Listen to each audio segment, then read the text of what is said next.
The throne hall of the Sethari dominion was built to make small things feel smaller. Its ceiling vaulted so high that the banners hanging from the rafters looked like the wings of insects, and the light that fell through the tall crystal apertures came down in cold blue columns, as if the sun itself had to be filtered and rationed before it was permitted to touch the marble. Every arriving petitioner learned the lesson the moment they crossed the threshold. "You are nothing here," the room said. "You are a speck in the eye of a giant. Behave accordingly." Cade Merrow had crossed a great many thresholds in his 22 years, most of them on ships that smelled of scorched wiring and recycled air, and he was not in the habit of being impressed by architecture. But even he felt the hall reach into his chest and squeeze. He kept walking anyway. His boots, which had never once in their existence been polished, struck the marble with a flat human sound, and the sound carried, and the Sethari courtiers turned their long luminous heads to see what dared to make noise in a place designed for silence. They were a tall people, the Sethari, taller than any human by a head and a half, their skin the pale silver of the inside of a shell, their eyes wide and dark and wet-looking, ringed with faint bioluminescence that pulsed when they were amused or angry. Just now a great many of them were amused. Word had gone through the court in the hour before the audience that a human, one of the newcomer species, the loud short-lived ones from the far spiral, barely 50 years into the wider galaxy, had requested to stand in the place of a champion, and not merely to stand as a champion, to stand as champion for her. That was the part they could not stop turning over among themselves, the part that made the bioluminescence flicker along 100 throats like the surface of a disturbed pond. For her, for the tide-cursed one, for the daughter the king had unmade. At the far end of the hall, raised on a dais of black glass, sat King Sirae Sethari, and he did not turn his head. He had been carved, it seemed, from the same cold stone as the room. His robes were the deep indigo of the abyssal current, sewn with threads of captured starlight that mapped, in miniature, the great gravitational tides his people had charted and tamed across 900 years. A king of navigators, a king whose ancestors had learned to read the invisible rivers of gravity that ran between the stars and to ride them, and who had built an empire of 40 worlds upon that reading. He watched the human approach the way a man watches an insect cross his table, with a patience that was itself a kind of contempt. And to the king's right, 3 steps below the dais, in the place where the unwanted were made to stand so that all could see them being unwanted, was the daughter. Her name was Sirae. She did not look like a saved thing, or a thing worth saving. She stood very straight, which cost her something. Cade could see that even from across the hall, could see the small tremor in the way she held her shoulders, the discipline it took not to fold inward. She wore no starlight in her robes. They had given her plain gray, the color the Sethari dressed their servants in, and the message of that was not subtle. Her skin was darker than the others. A deep pewter shot through with faint veins of a color that had no proper name, somewhere between violet and the green of deep water, and it was those veins that had damned her. She had been born during the long squall, the worst gravitational storm in 400 years, born in a birthing chamber that had to be evacuated as the tides tore at the palace's moorings, and she had come out marked. Storm-marked, tide-touched, ill-omened. The priests had read her skin like a chart and found catastrophe written in it, and King Sirae, who had lost his wife to the same storm that produced this daughter, had never once in 19 years managed to look at the child without seeing the wife's death staring back. So he had set her aside. Not killed, the Sethari did not kill their blood, they were too proud for that, but unmade. Struck from the line of succession before she could walk. Given to the tide wardens to be raised in the lower halls among the instruments and the charts, useful perhaps as a technician, never as a princess, never as a daughter. And when she had shown, against all expectation, a gift, a strange, wild, undeniable gift for the very thing her people prized above all others, for reading the deep tides, the court had not celebrated it. They had laughed at it. A cursed thing pretending to the highest art. A servant girl playing at navigation. It was funny to them. It had been funny to them for years. It was about to be funny to them again, they thought, as the human came to a stop at the foot of the dais and inclined his head the precise, careful amount that protocol demanded, no more, and pointedly no less.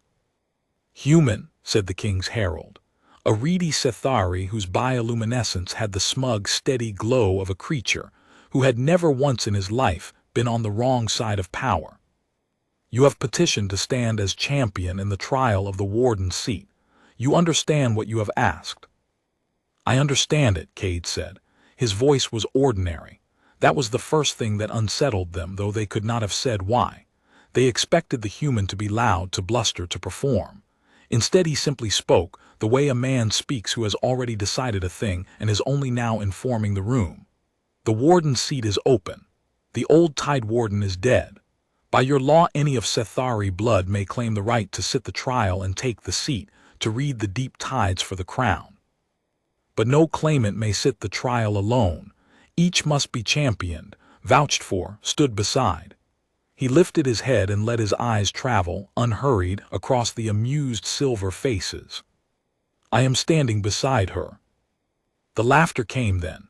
It did not come all at once, that would have been too vulgar even for them.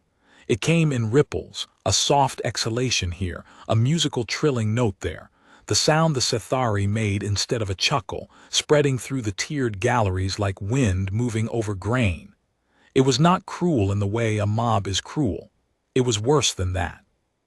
It was the laughter of people so certain of the order of the universe that the suggestion of any other arrangement struck them as simply, delightfully absurd.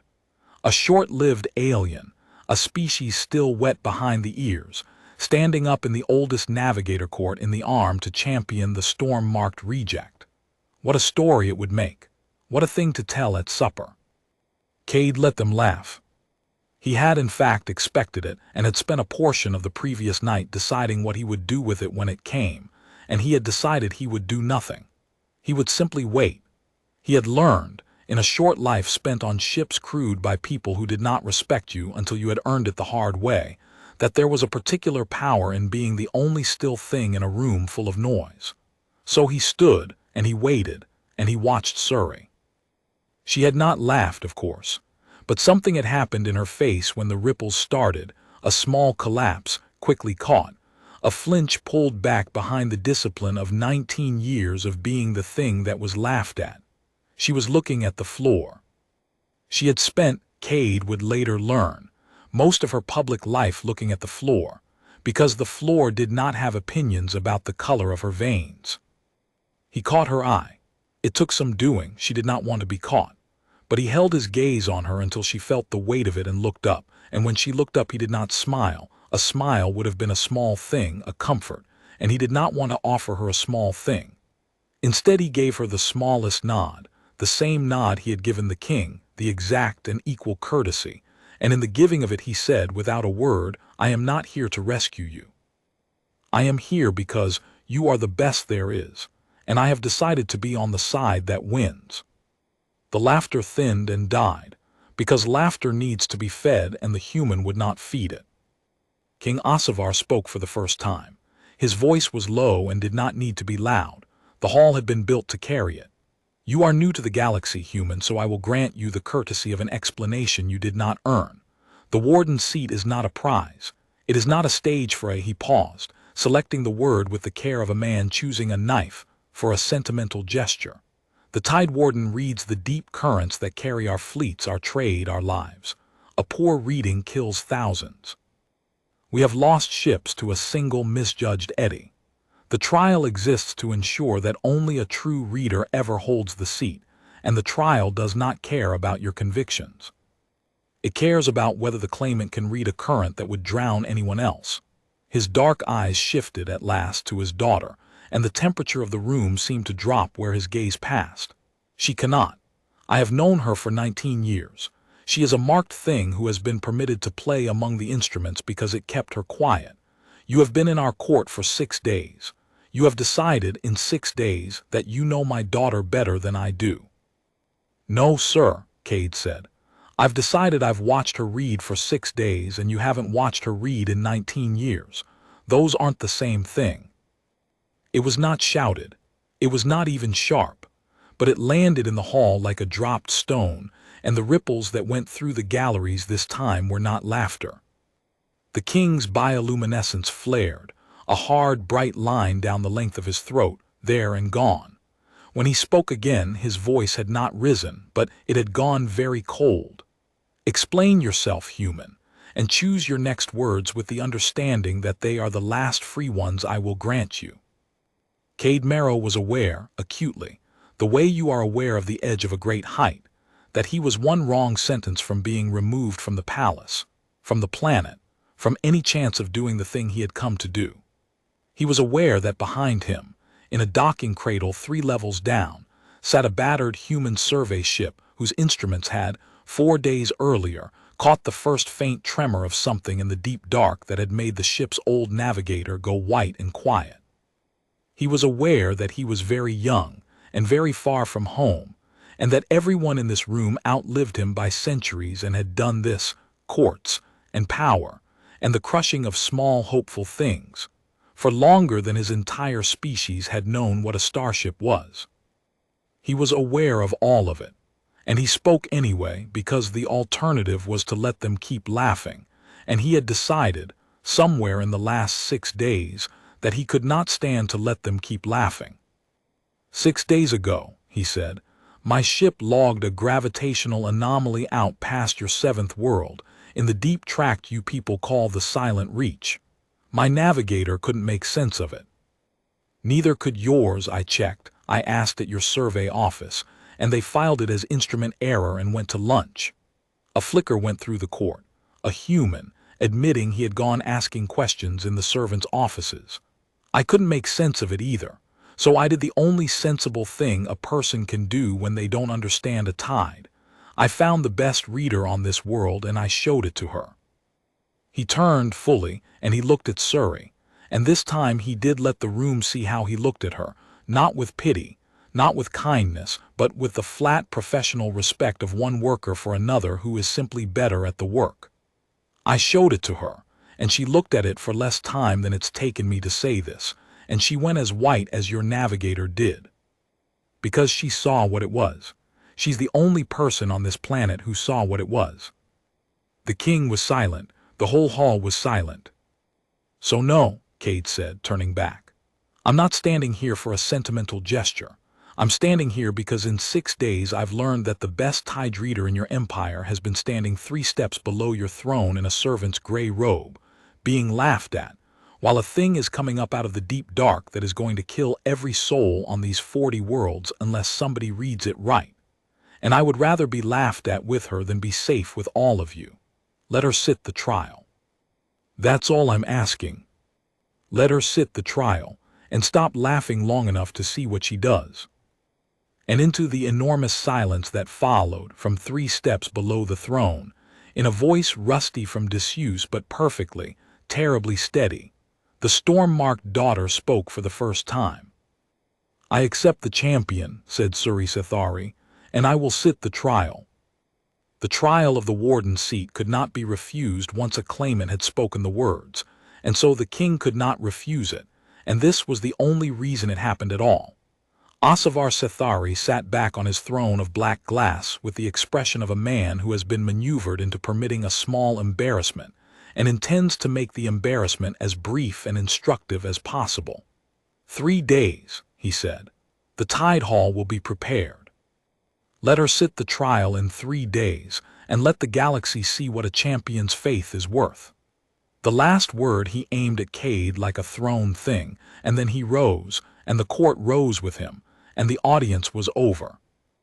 They walked out of the great hall together, the human and the storm-marked daughter, and no one walked with them. Cade waited until they were down in the lower halls, in the corridors that belonged to Sirae's world and not the courts, narrower passages, warmer, the walls lined with the soft blue glow of instrument panels and the endless slow drift of chart light, before he said anything.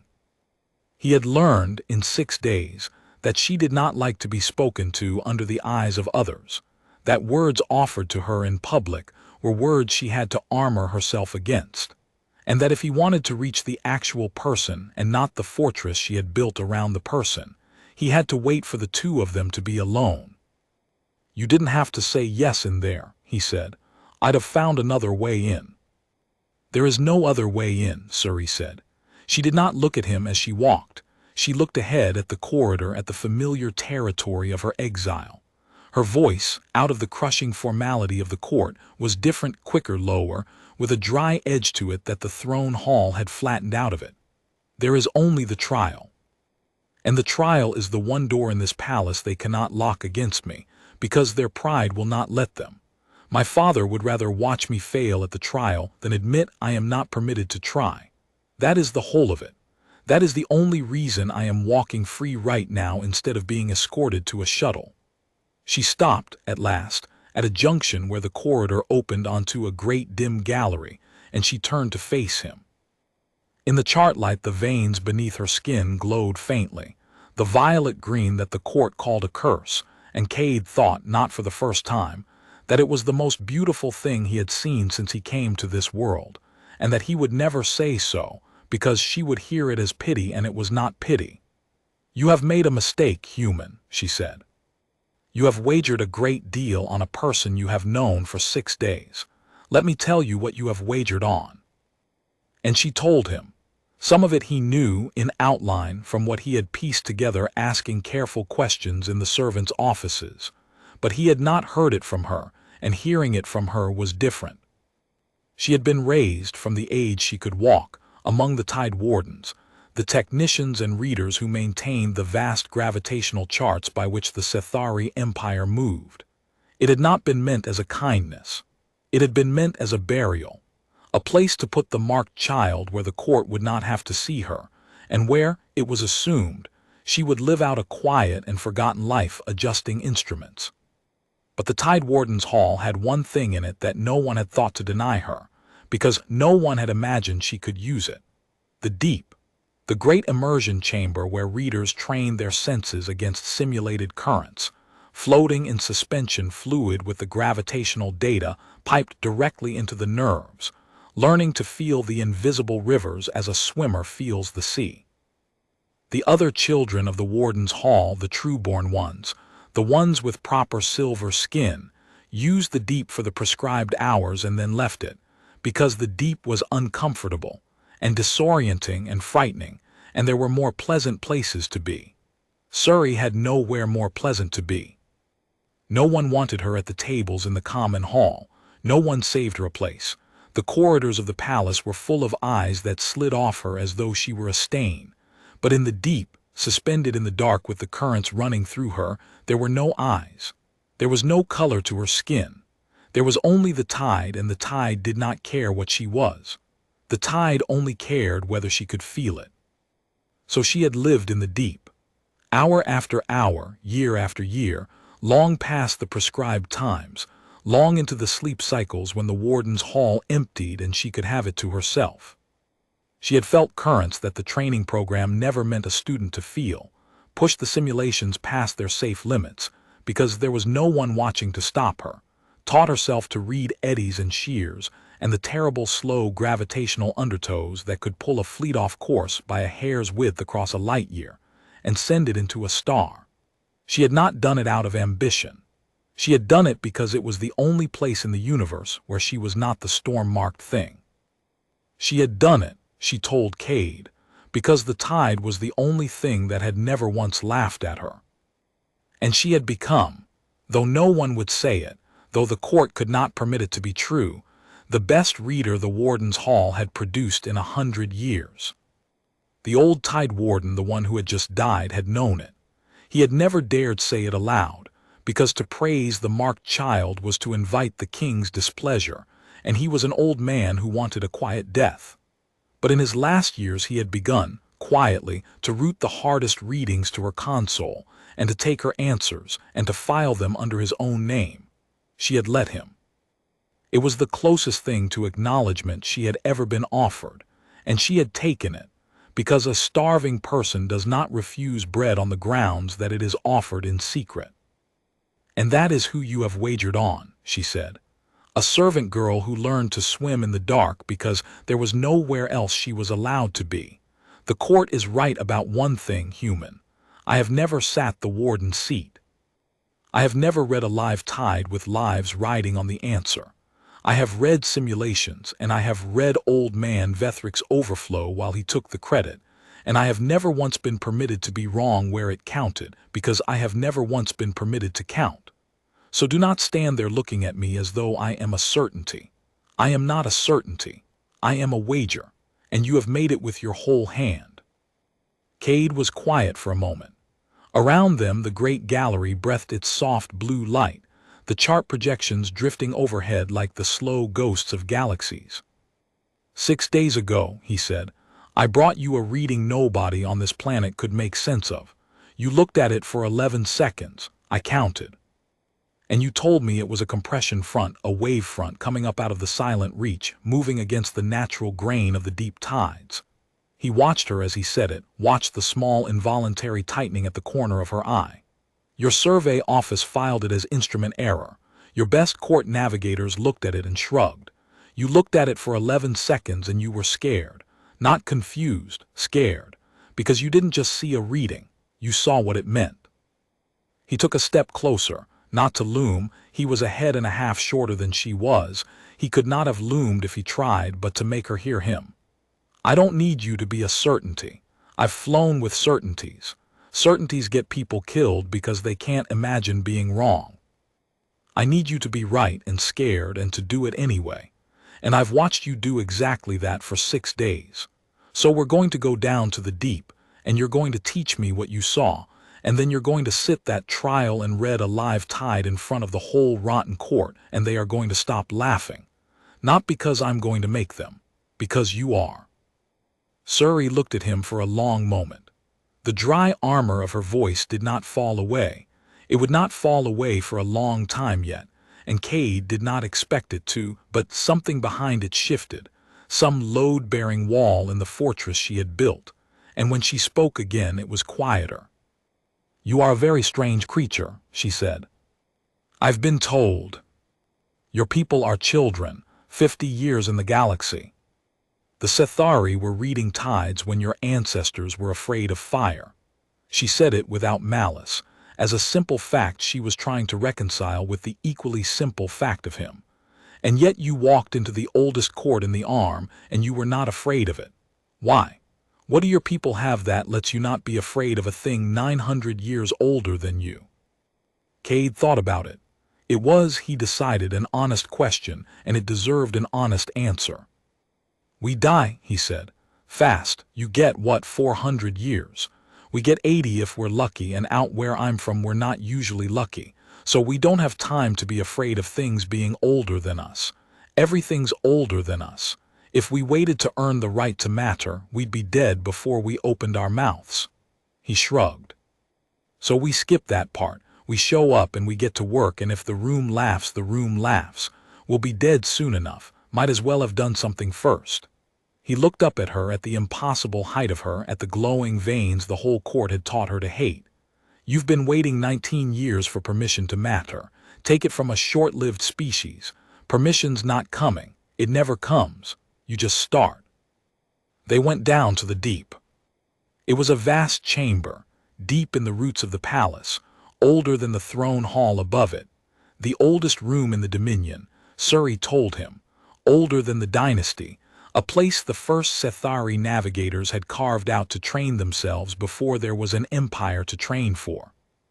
The immersion pool filled the center of it, black and still and depthless, ringed with instrument arches that hummed with the piped-in data of live tides drawn from sensors across the whole system. Cade could not enter the fluid. Human physiology would not survive the immersion, and in any case the reading interface was keyed to Sethari nerves. So he did what he could do, which was to sit at the reader's console on the pool's edge and watch the data she pulled and learn. She lowered herself into the deep, and the fluid closed over her, and the veins beneath her skin flared bright in the dark water, brighter than Cade had ever seen them, as though whatever the court called a curse was in truth an organ, a sense, a thing that had been waiting her whole life for exactly this. And on the console before him, the deep tides bloomed into being, the slow gravitational rivers of the system, rendered in light, curling and braiding and shearing against one another, in patterns of such staggering complexity that Cade, who was a competent navigator himself, felt his mind slide off them the way the court's eyes slid off Sirae's skin. And then in the corner of the display, out past the seventh world, in the tract called the Silent Reach, he saw it again. The thing that had made his old navigator go white. A wave front, faint and vast, running against the grain of every other current, a compression front where compression fronts should not exist, moving inward toward the 40 worlds, gaining. Sirae's voice came through the console speaker, distorted by the fluid, calm in the way that only the truly frightened can be calm. "There," she said, "you see it now. In the live tide, not the recording, it has grown human. In 6 days it has grown. Whatever is happening out there in the dark, it is not slowing." A pause, the sound of her breathing through the immersion mask. "The trial is in 3 days. When they seat me at the console in front of the court, they will give me a hard current to read to prove I am unworthy. They think they are testing me." Another pause, and when her voice came back there was something new in it, something that had not been there in the throne hall or the corridor, the first thin edge of a purpose. "But I am going to read the trial current, human. And then, whether they permit it or not, I am going to read that. And I am going to make the whole court look at what is coming. And after that, they will not be laughing. After that, they will be too busy being afraid." The 3 days did not pass quietly. The court, which had expected the human's gesture to die in a corner where no one had to look at it, discovered instead that the gesture had teeth. Word of the trial spread, not the version the king wanted, of a doomed reject being permitted a public humiliation, but a stranger version, carried by the servants and the wardens and the low people who actually did the work of the empire. The storm-marked one had a champion. An outsider had crossed the whole galaxy, it was said, and had looked at the court's finest and chosen her over all of them. It made a story. The Sethari were, beneath all their cold marble, a people who loved a story, and this one had gotten loose and could not be called back. Cade did not sleep much. He spent the days in the deep chamber with Sirae, learning what he could, and the nights in his battered survey ship, running the anomaly data through every human instrument he had and comparing it against the Sethari readings, because a suspicion had begun to grow in him that he did not like. The Sethari read the tides beautifully. No one in the galaxy read gravity like the Sethari. But they read it the way a master reads a language he has spoken for 900 years, fluently, elegantly, and without ever questioning the grammar. And Cade's crude human instruments, which did not know the grammar and so were not blinded by it, were seeing something in the compression front that the elegant Sethari models kept smoothing away, because their models could not admit it was possible. The front was not natural. Currents in the deep tides came from mass, from stars, from the vast slow gravity of worlds and the tug of the galactic core. But the compression front out in the Silent Reach was not being driven by any mass Cade's instruments could find. It was being driven by an absence. Something out in the dark was eating mass, pulling it into a point, a wound in the fabric of the deep, and the wave front was the tide's reaction to the wound, the sea recoiling from something dropped into it. And the wound was widening. And when Cade fed the widening into the crude linear math his ship could manage, the math told him that in something under 40 days the wound would open wide enough to swallow the current that carried the innermost worlds of the Dominion. And after that the rest, one braid of the tide at a time, until the gravitational architecture that held 40 inhabited worlds in their courses came apart like a rope with its strands cut. He brought the numbers to Sirae in the deep chamber on the night before the trial, and she floated in the black fluid and was silent for a long time after he finished. "Your instruments are crude," she said at last. "They are. They do not know the grammar of the tide. They cannot read an eddy your children could read. No. And so they are not smoothing it away. Her glowing veins pulsed in the dark water. You are right, human.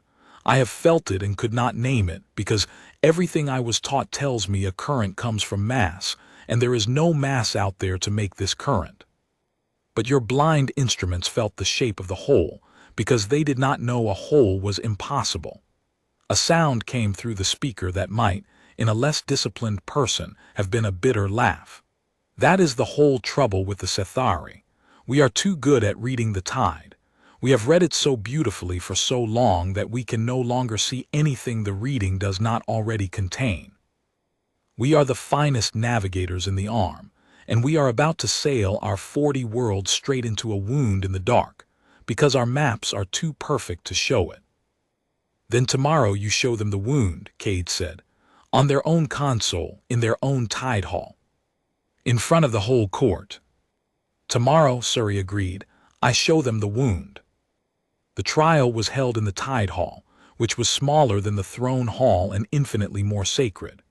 It was a chamber shaped like the inside of a shell, and at its focus stood the warden's seat itself.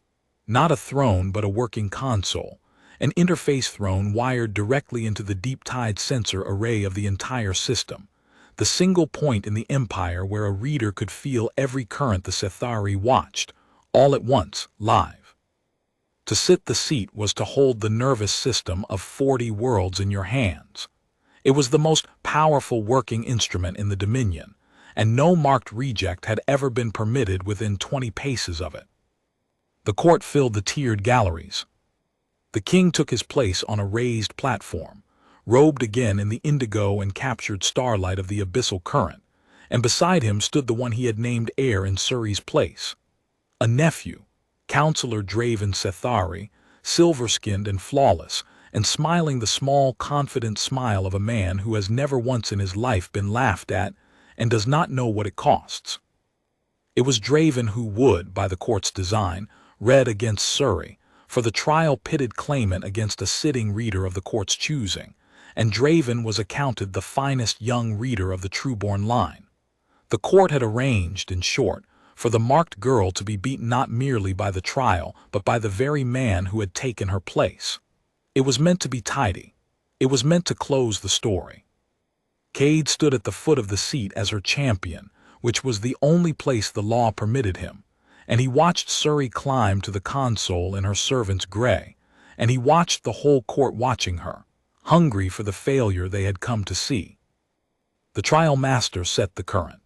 It was a live reading, drawn from a genuine and genuinely dangerous stretch of tide out past the fourth world, where a shear line ran that had claimed 3 ships in living memory, a knot of crossing currents so treacherous that even the court's readers approached it with respect. 2 claimants, 1 current. Read it truer, read it faster, chart the safe passage a fleet could take through the shear.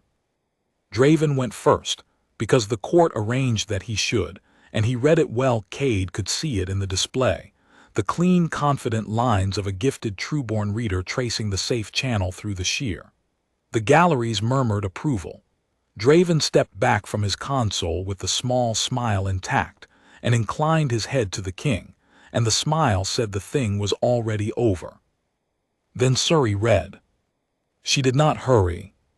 She lowered her hands to the console and closed her eyes and let the deep tide pour into her through the interface, and the veins beneath her skin lit up the way they lit up in the deep, brighter than any reader the court had ever seen, so bright that a low, uneasy sound moved through the galleries. For they had called that light a curse for 19 years, and now it was blazing at the sacred seat, and it did not look like a curse. It looked like a sense the rest of them had been born without. And her reading, when it bloomed onto the great display above the seat, was not merely truer than Draven's. It was not merely faster. It was different in kind, the way a photograph is different from a painting of the same scene. Draven had charted a safe channel through the shear. Sirae charted the shear itself, every eddy in it, every slow migration of the crossing currents, the way the whole knot would drift and reknit over the next 100 hours, so that her safe passage was not a line through the current as it was now, but a living thing that moved with the current as it would be. It was a reading a fleet could have trusted with 10,000 lives. It was, several of the old wardens in the galleries would say later in private, the finest single reading any of them had witnessed in their long lives. And it was done by a girl in a servant's robe whom they had all, at one time or another, laughed at. The tide hall was silent, even the king was silent. Sirae opened her eyes. And then, before the trial master could speak, before the court could recover itself enough to award or deny her the seat, she did the thing Cade had watched her decide to do in the dark of the deep chamber. She kept her hands on the console, and she reached past the trial current, past the fourth world, out along the deep tide, all the way out to the silent reach, and she pulled that reading onto the great display for the whole court to see. The wound. It filled the display above the sacred seat. The vast faint wave front running against the grain of every honest current, the compression front curling inward toward the 40 worlds, and at its heart, the thing Cade's blind instruments had found and the Sethari's perfect maps had smoothed away. The absence, the hole, the widening wound in the deep dark that was pulling the sea of gravity into itself, and would, in something under 40 days, begin to swallow the currents on which the whole dominion sailed. "This is what is coming," Sirae said, and her rusty, disused, perfectly steady voice carried to every tier of the silent hall. "While the court laughed at me, this came up out of the silent reach. Your survey office filed it as instrument error. Your finest readers looked at it and saw nothing because your maps are too perfect to show a wound. It is not a natural current. Nothing is driving it but a hole in the deep, and the hole is widening, and when it is wide enough it will take the inner current first, and then the next, and then the next, until there is no tide left to hold the worlds in their courses." She lifted her hands from the console at last, and the veins of light dimmed, and she turned to face the platform where her father sat. "I did not sit this trial to take the warden's seat from Draven. I sat it because it was the only door in this palace you could not lock against me, and I needed a door because I needed you to see this. You have 40 worlds and 40 days. I suggest, Father, that you stop laughing and start listening, because I am the only person in this hall who can read the thing that is going to kill us, and you spent 19 years trying to make certain I would never be allowed to."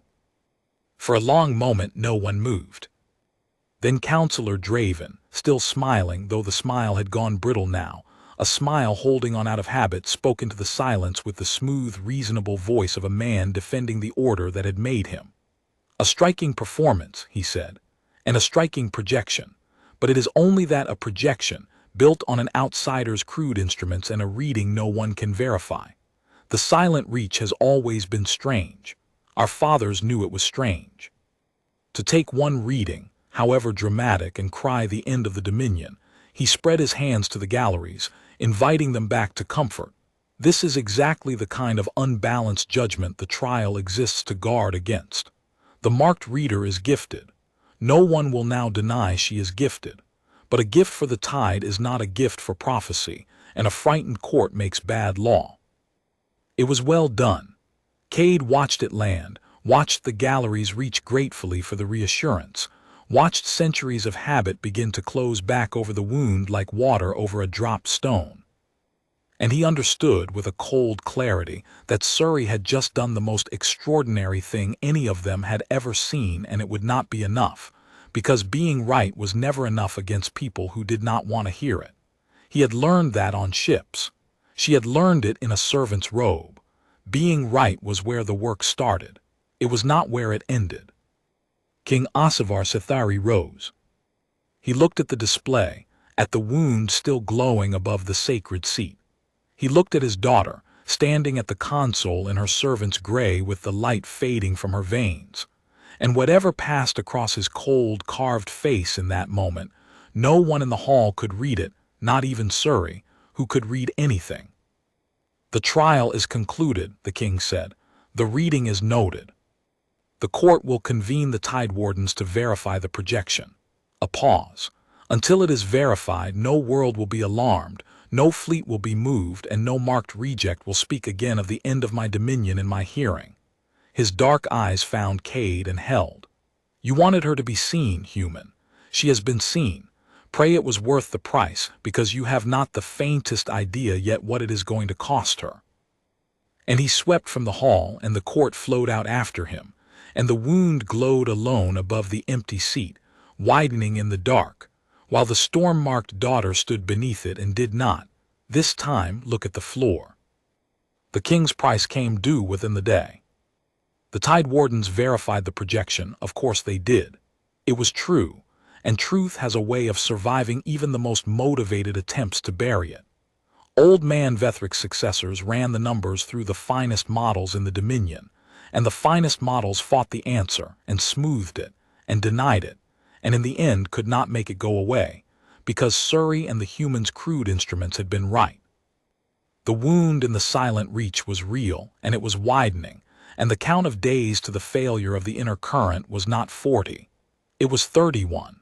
It had been 40 when Cade first ran the crude linear math on his ship. The wound was accelerating, and the more precisely the wardens measured it, the shorter the count became. But verification is not the same as belief, and belief is not the same as action, and between the wardens' quiet confirmation and any actual response by the Dominion stood the whole vast weight of a court that did not want it to be true. Counselor Draven saw to that. He did not deny the wound now, he could not. The warden's report made denial impossible, but he did something more dangerous than denial. He made the wound safe. He wrapped it in committees.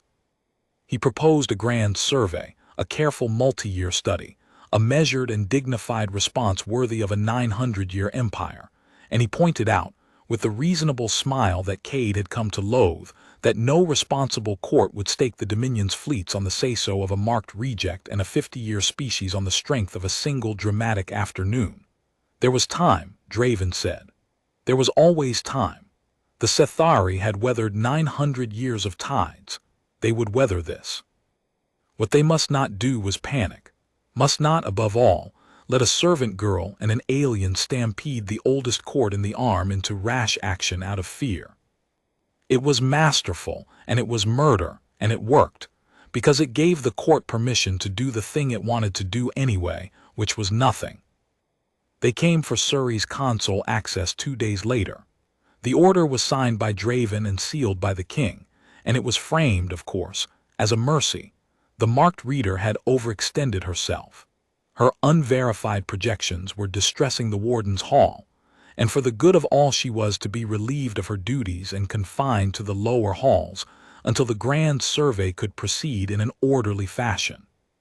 In plain words, they had seen her do the most extraordinary reading in a century.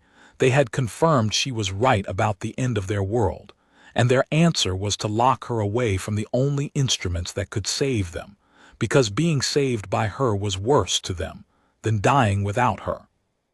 Cade found her in the corridor outside the sealed deep chamber, standing before the door that had been her whole world, the one place she had ever been free, now closed against her with a warden's lock. She was not crying. He had never seen her cry. He suspected she had unlearned it long ago as a thing that only invited the eyes. But she was standing very still and looking at the sealed door, and the light had gone out of her veins entirely, the way it did when she was farthest from the tide. "They have taken the deep," she said. "It is the only thing they have ever taken from me that I minded losing." She did not turn to look at him. "You should go, human. Take your ship and your crude instruments and go, and warn whoever will listen at whatever port comes next, because you have done everything a person could do here, and it was not enough. It is never enough. I told you being right was where the work started. I did not tell you that sometimes the work has no end, because the people you are trying to save would rather die comfortable than live in a world remade by someone they despise." She closed her eyes. "Go. Save yourself. There is no dishonor in it. You are 22. You have a whole short life ahead of you. Do not spend the rest of it beating on a door these people will never open."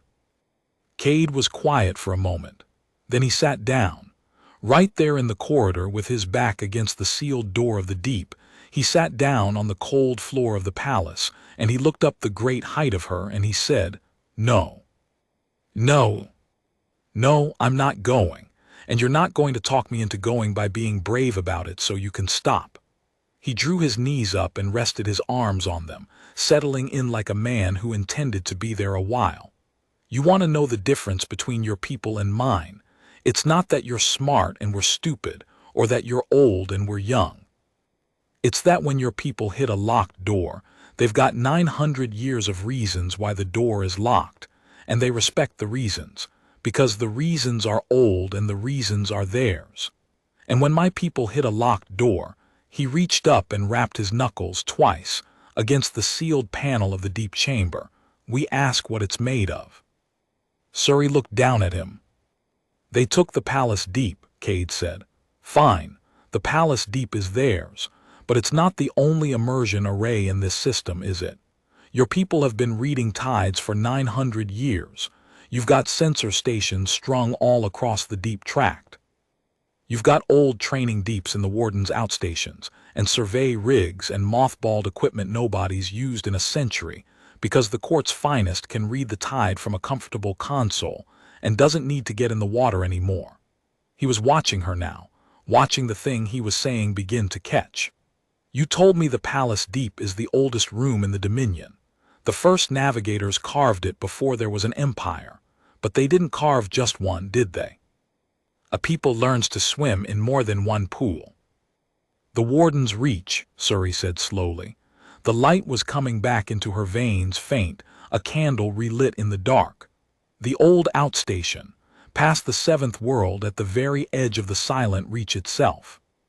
It was the first deep-tide station the Sethari ever built before the Empire, when the reach was the frontier and not the forgotten dark. It has a deep, the oldest deep, older than the palaces, and an immersion array wired straight into the live tide of the reach.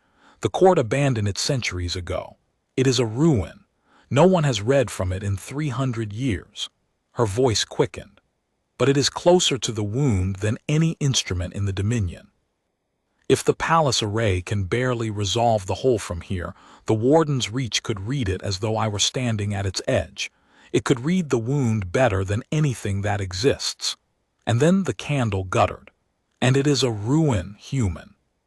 A 300-year ruin at the edge of dead space, unpowered, unmaintained, unreachable except by a ship, and I am confined to the lower halls under a warden's lock, and you are a foreigner they will not let pass the docks. We cannot simply fly to the frontier." Cade got to his feet. "I've got a ship," he said. "It's an ugly ship and it smells like burnt wiring and half the panels are held on with tape, but it flew me across the whole galaxy to get here, and it'll fly the two of us to the warden's reach." As for the lock, he grinned, the first real grin she had seen from him, a fast, reckless human grin that had no business existing in the marble halls of the Sethari. "The lock's a court lock. It's 900 years old and it's never once been picked, because in 900 years no Sethari has ever been rude enough to try. You know what a 900-year-old lock that's never been picked is to a species that grew up picking locks? It's an invitation." They ran that night. It was not clean, and it was not easy, and it very nearly did not work. The court lock was, as Cade had promised, an invitation, and he answered it in under a minute with a human tool and a human disregard for the sanctity of 9 centuries. But getting Sirae out of the confined lower halls and down to the docks meant crossing the sleeping palace under the eyes of wardens and guards, and twice they came within a breath of being taken. It was Sirae who saved them the second time, Sirae who knew the palace's forgotten passages the way she knew the tide, because the forgotten passages were where the marked child had spent 19 years being, where no one would see her. The palace had made her invisible. Now she made herself invisible on purpose, and led the human through the dark by the ways the court had long forgotten it had. And Cade followed the light of her veins through passages that had not felt a footstep in a lifetime, and thought that they had made her small and hidden for 19 years, and it was going to be the thing that saved 40 worlds. They reached the docks. They reached the ship, the ugly, taped together, wonderful human ship.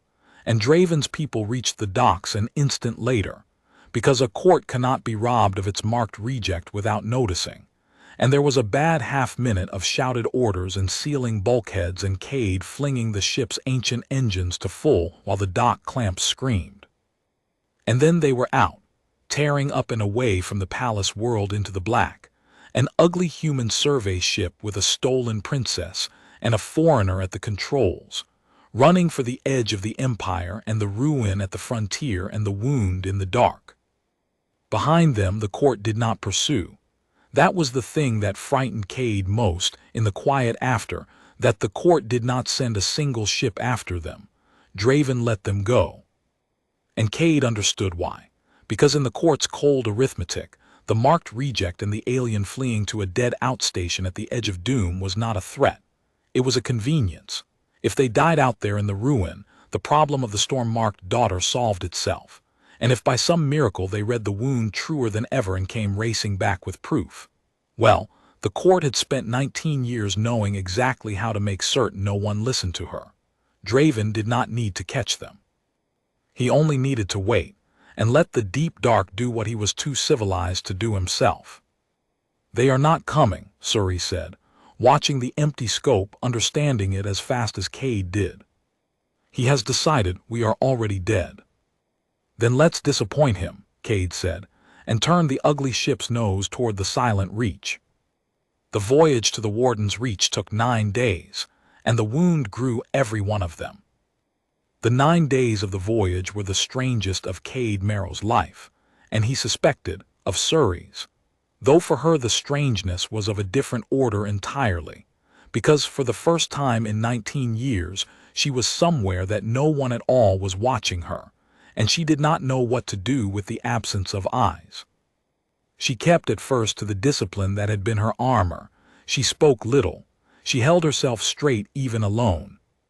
But there is a thing that happens to a person confined in a small ship with exactly one other soul for 9 days, and the thing is that the armor becomes exhausting, and eventually the person sets it down, if only because there is no longer anyone to wear it against. By the 3rd day Sirae had stopped standing straight when there was no reason to. By the 4th she had begun to talk, really talk, in the quick dry voice with its buried edge of humor, the voice the court had never once heard because the court had never once been worth it. Cade learned things in those days that no survey office had in its files. He learned that she had names for all the currents of the deep tide, private names, given to them in the long solitary hours in the palace deep when they were the only company she had. That there was an eddy off the third world she called the old argument because it never resolved the same way twice, and a slow deep undertow past the 5th she called the grief because it had felt, to a lonely child, like the shape of the thing she carried. He learned that she had taught herself 3 dead languages from the Warden's archives because dead languages, like the tide, did not care what color her veins were. He learned that she had never once eaten a meal at a table with another person who had chosen to be there until the first night on his ugly ship, when he had put a plate of terrible human rations in front of her and sat down across from her and eaten his own, and she had gone very quiet, and he had not understood why until much later. And she learned things about him, and about his short-lived reckless species, that she turned over with the fascination of a scholar, handed a page of a book she had been told did not exist. She could not get over the tape. The ship was held together in a dozen critical places, with a fibrous human adhesive, and every time she found a new instance of it she demanded an explanation, and Cade gave her one, and the explanations were all variations of the same thing. It broke, and we needed it, and this was what we had, so this is what we used. Your people would have grounded the ship, he told her on the 6th day, patching a coolant line with indeed more tape. Filed a report, convened a committee. Waited for the proper part to come from the proper foundry with the proper seal, and you'd have been right to the proper part's better. But sometimes the proper part is 9 days away and the wound's 31 days out, and the difference between my people and yours is we'll fly the taped ship into the wound and yours will still be waiting for the foundry when the tide comes apart. He tore the tape with his teeth. Doesn't make us better, makes us faster to leave the dock. Sometimes that's the whole game. Faster to leave the dock, Sirae repeated, and there was something in the way she said it that was not quite agreement and not quite argument. You leave before you are ready. You leave before you are permitted. You leave before you are certain. She looked at him across the cramped cabin, the light stirring faintly in her veins. I have spent 19 years waiting to be ready and permitted and certain. And none of the three ever came, and I am still here, and the wound is still coming. Perhaps your people are not reckless human. Perhaps mine are simply cowards who have learned to call our fear by prettier names. Patience, prudence, the grand survey. Her mouth twisted. There is a whole vocabulary in the Sethari tongue for the fear of doing a thing, and not one honest word in it that admits the fear is fear. We've got a word for it, Cade said. What is it? Later, he said. We say later. It means the same thing. It's just shorter.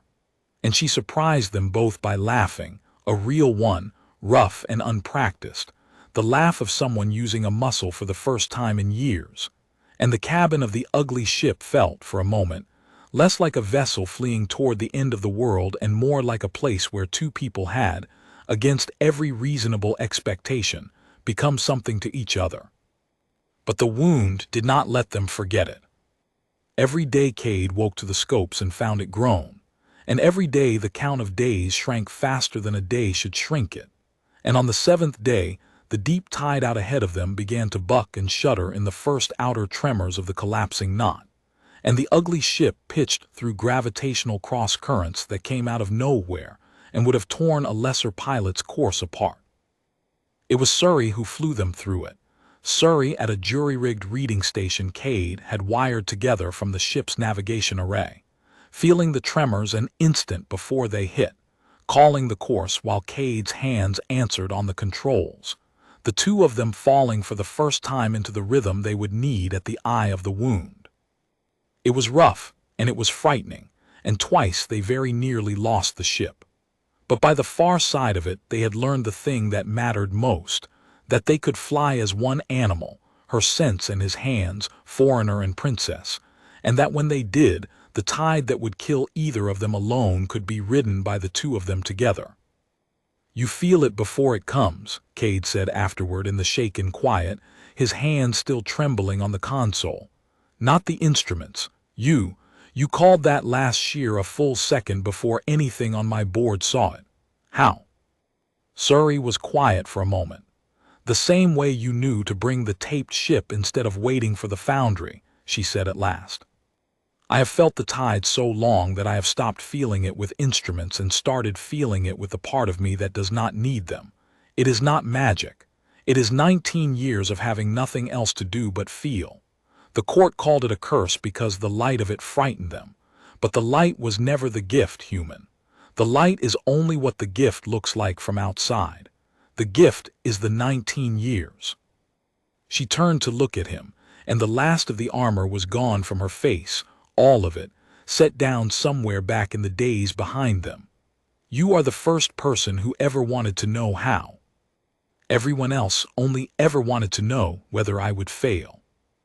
On the 9th day the warden's reach rose out of the dark ahead of them, and the wound burned beyond it, close now, terribly close. And the two of them sat side by side in the cabin of the ugly, faithful, taped-together ship, and looked at the end of the world waiting at the edge of the frontier, and were, at least, not looking at it alone. The warden's reach rose out of the dark on the 9th day like the skeleton of some great sea creature that had died mid-dive. It had been a station once, a ring of habitation and instrument spires wrapped around a central core, tethered at the very lip of the silent reach where the deep tides thinned and the frontier began. Now it was 300 years dead, its spires dark, its ring pocked and cratered by centuries of micrometeor rain, drifting in a slow tumble at the edge of the widening wound. But its core still held the oldest deep the Sethari had ever carved, And when Cade brought the ugly ship in against the ancient docking collar, and Sirae looked out through the viewport at the ruin of her people's beginning, the veins beneath her skin lit the whole cabin. "It is still here," she said softly. "They forgot it and it waited.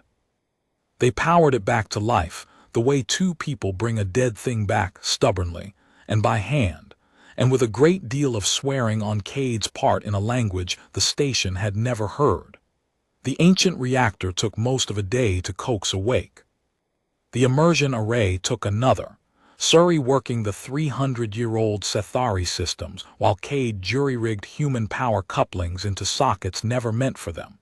The two of them building a bridge between the newest species in the galaxy and the oldest instrument in the Dominion out of tape, and salvage, and refusal.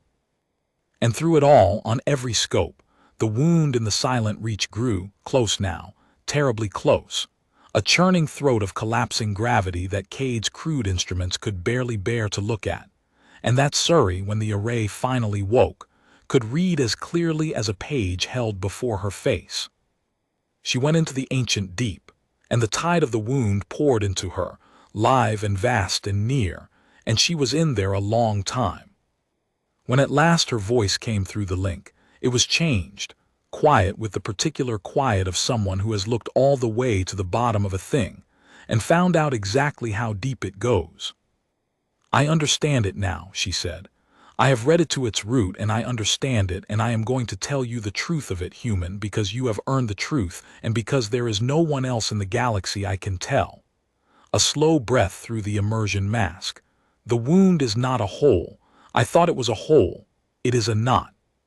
Somewhere out past the frontier, ages ago, the deep tide caught on something, a dead star, a fragment, it does not matter what, and it began to wind around it, the way a current winds around a stone, tighter and tighter across the centuries, until it has wound itself into a collapsing knot that is now pulling the whole deep tide into it.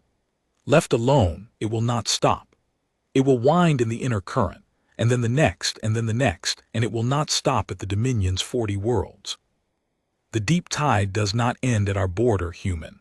It runs through the whole arm, through 1,000 worlds of 100 species, all the way to the galactic core. This knot will pull them in, one current at a time, for 10,000 years, until this whole limb of the galaxy is unspooled into the dark. The Sethari thought it was the end of their dominion. They were being provincial. It is the end of a great deal more than that." Cade sat very still at the console. "Can it be stopped?" "Yes," and there was iron in the word. "A knot can be untied. The tide wound this knot. The tide can unwind it if it is given at the exact heart of the knot, at the one instant the currents align, a counterpulse shaped precisely against the winding, a push against the grain in the one place and the one moment it can catch. The first navigators built the Warden's Reach with an anchor in its core, a mass-shaping engine, the crude ancient tool they used to nudge currents before they learned finer arts. It still works. I woke it. It can make the pulse." A pause. "But the pulse must be delivered from inside the knot. At the heart. At the eye of the wound, where the currents come together, where no automated system in existence can hold a course, because the tide at the eye shifts faster than any computer can compute and tears in a new direction every instant. To deliver the pulse, a ship must fly into the throat of the wound, down to the eye, and hold there against a tide that will be trying to shear it into dust every moment, and release the anchor's pulse at the single instant the currents align. Miss the instant, and the pulse does nothing and the ship is lost for nothing. Fly it by computer, and the computer will be a heartbeat behind the tide, and the ship will die in the throat. It cannot be flown by computer. It can only be flown by someone who can feel the tide shifting before it shifts, and ride it, and put the ship at the eye by hand, on instinct, on the tide's own terms." The link was quiet for a moment. "It can only be flown by a reader in the deep, feeling the current in her nerves, steering the ship the way she steers her own body. It can only be flown by me." Cade closed his eyes. He had known, he realized, since the corridor outside the sealed deep, that it would come to something like this. He had known, and he had brought her here anyway, because the alternative was to let 1,000 worlds unspool into the dark. and because she was the only one who could do it, and because he had decided a long time ago, 22 years being not so short a time to decide the one thing that matters, that he would rather stand beside the best there was than be safe with all the rest. "Then here's how we do it," he said, and his voice did not shake, which he was proud of later. "You fly it. You're in the deep, you feel the tide, you put us at the eye. I'm on the ship's systems, I keep her alive, I hold the anchor pulse ready. I feed you every scrap of power this old wreck's got when you need to cut against the current. You read it, I fly what you read. You've been doing the hard half of this your whole life with your eyes closed in the dark. I'm just the hands." He opened his eyes. "You're not doing it alone. You've never once had someone in the boat with you, and I know that, and I'm telling you, this time there's someone in the boat, but the reed is yours. The ride is yours. I wouldn't take it from you if I could. Go put us at the eye, Sirae. I've got the rest." There was a silence on the link that went on long enough that he wondered if the immersion had swallowed her words.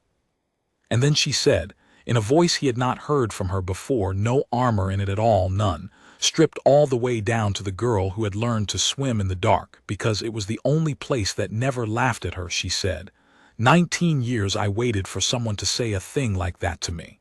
I had stopped believing anyone ever would. A breath. Bring the anchor to full. We are going into the wound. They went into the wound. There is no honest way to describe what it was to fly the throat of a collapsing knot in the deep tide, because it was not flying, and it was not swimming, and it was not any single thing that any language built for solid ground has words for. The ugly human ship, 40 years old and held together with tape, plunged into a churning column of gravity that wanted to tear it into its component atoms, and it did not, because Sirae would not let it. She flew it from inside the deep with her body and her nerves, and the blazing veins that a court had called a curse for 19 years, feeling each shear of the tide a half-instant before it came, throwing the ship across the current, riding down the throat of the wound the way, Cade thought wildly at his console, the way a thing is ridden that has never been ridden and was never meant to be ridden and will kill you for the arrogance of trying. She did not fight the tide. That was the thing he understood, watching the impossible course she flew. The court's finest would have fought it, would have tried to overpower it with engine and computer and been shredded in a heartbeat. Sirae did not fight it. She went with it, and under it and across it, borrowing the tide's own murderous strength and turning it, spending the wound's fury to carry them deeper into the wound, reading a current that shifted faster than thought and answering it faster than thought, because she had spent her whole life learning to feel the tide before it moved, and there was, at last, at the bottom of everything, a thing she had been made for. Cade fed her the ship. Every scrap of it, power to the maneuvering thrusters an instant before she needed it because she told him an instant before she needed it. The two of them locked into a single rhythm across the link, foreigner and princess, hands and eyes, the newest species and the oldest art, holding an ugly dying ship together in the throat of the end of the world. Warning screamed across every panel. The hull sang a high tortured note as the tide worked it. And down they went, and down, riding the impossible current toward the eye.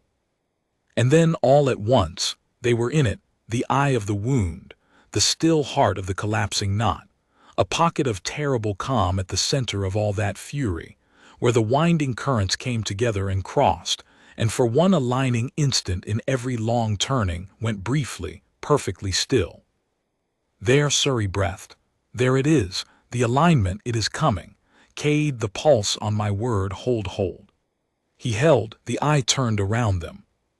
The currents, 400 light-years long, wound toward their single crossing point, and Sirae hung the ugly ship in the exact heart of the wound on nothing but the tide itself and her own unteachable sense of it, holding a position no machine in the galaxy could have held, feeling for the one instant across 300 years and 10,000 more when the knot would show its throat and could be cut.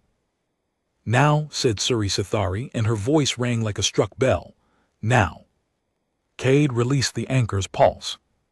The ancient mass-shaping engine of the Warden's Reach, 300 years asleep, fired down the throat of the wound a counterpulse shaped precisely against the winding of the knot, a push against the grain in the one place, at the one instant, that it could catch. And it caught. Cade felt it catch, felt it through the deck and through his teeth, felt the whole vast tide shudder as the pulse ran up the winding currents and found the collapsing heart of the knot and pushed. For a moment nothing happened. For a moment the wound gathered itself as if to close its throat over the insolent pulse and swallow it as it had swallowed everything else. And then the knot began to unwind. It came apart the way a rope comes apart when the strand it is straining against is cut, not gently, not slowly, but all at once, 3 centuries of murderous winding releasing in a single vast unspooling as the deep tide, given a way out, took it. The eye blew open. The compression front reversed and fled outward, dispersing, and the churning throat of the wound smoothed and slackened, and current by current went still, the deep tide of the whole arm settling back into its ancient honest courses, the wound healing, the sea of gravity that carried 1,000 worlds returning to its rest. And the ugly human ship at the heart of it was flung outward on the unspooling tide like a seed spat from a wave, tumbling, screaming, half dead, but whole. And Sirae rode even that, rode the dying fury of the closing wound all the way out into clean space, and set the broken ship down soft into the calm at the edge of the silent reach as gently as a mother sets down a sleeping child. The link was silent. Cade sat at his ruined console in the sudden, enormous quiet, and could not speak. Then Sirae's voice, exhausted, cracked, and radiant. "It is closed," she said. "It is closed, Cade. The tide is whole. I felt it settle all the way to the core." A long breath. "We saved them. We saved all of them, and not one of them will ever know it was me." But there she was wrong. Because the deep tide runs through the whole arm, and a thing that shakes it is felt on 1,000 worlds. The unspooling of the knot rang through the gravitational sea like a bell struck at the bottom of the ocean, and every reader on every world of 100 species felt the great wound in the deep. The wound their own instruments had begun, in those last days, to detect and to dread, felt it seized and cut and unwound in a single impossible instant by a hand at the very heart of it. They could not have missed it if they tried. And when the ugly human ship limped its 9 days home to the Dominion, it did not come to a court that could pretend nothing had happened. It came to a court that had felt the galaxy's own tide saved out from under its feet and knew, every soul of it, exactly where the saving had been done, and by whom. They were waiting in the tide hall when Sirae Sethari walked back in, the whole court, the wardens, the counselors, the king. Draven was there at the front, and his reasonable smile was gone. He had staked his standing on the wound being nothing, on the marked girl being nothing, and the deep tide of the entire galactic arm had just called him a liar in a voice 100 species heard. He did not laugh. No one laughed. The tide hall that had rippled with musical contempt at a human's arrogance 3 weeks before was, now, so silent that Sirae's servant gray robes could be heard whispering against the marble as she walked to the foot of the sacred seat. She did not climb to it. She stopped at its foot, beside her human champion, and she turned and faced the court that had laughed at her for 19 years, and she let them look at her, and at the light in her veins that they had called a curse, and that had just saved 1,000 worlds, and she let the silence stretch until the silence itself became the answer. King Sirae Sethari came down from his platform.